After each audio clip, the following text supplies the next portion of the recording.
Kahit na nakalabas na ng bansa ay nakakaranas pa rin ang pagmula ng ilang lugar dahil sa bagyong Nika. Gaya sa Tuguegarao na mahigpit na binabantayan ang posibleng flash floods at landslides.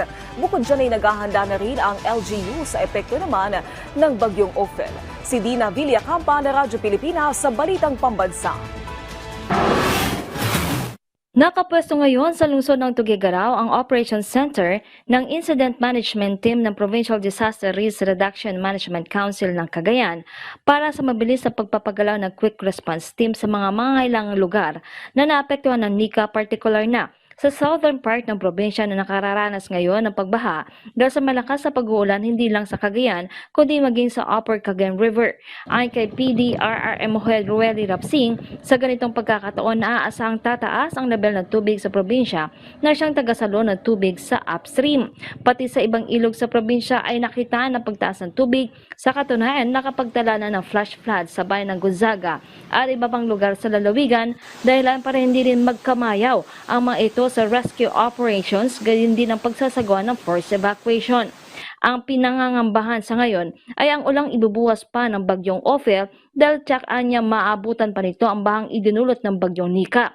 Kaya ngayon pa lamang ay pinaghahandaan ng mga ito ang naturang bagyo.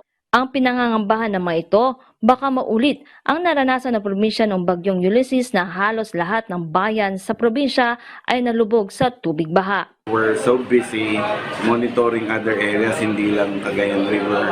If you have heard, may flash flood tayo sa Gonzaga. Meron na rin tayo mga pagbabaha sa Gataran, Alakapan, Santo Niño, and then we're also monitoring Tuao. And we're into response operations sa Bagao. Kung may maipagpapasalamat sa ngayon ng PDRMO ay yung kagyat na pagtalima ng mga residente sa panawagang paglikas at nagkukusa ng sumama o magtungo ng evacuation center.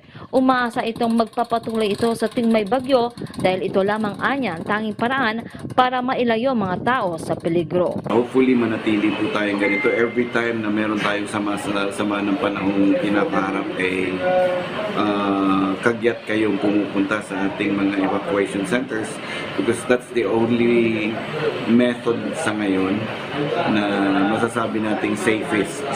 Batay sa datos ng PDRMO Cagayan, umaabot na sa 3,843 families na may 12,220 katao ang inilikas mula sa 22 bayan na naapektuhan ng bagyong Nika. Mula sa Radyo Pilipinas Tuguegarao, Dina Villacampa, Balitang Pambansa.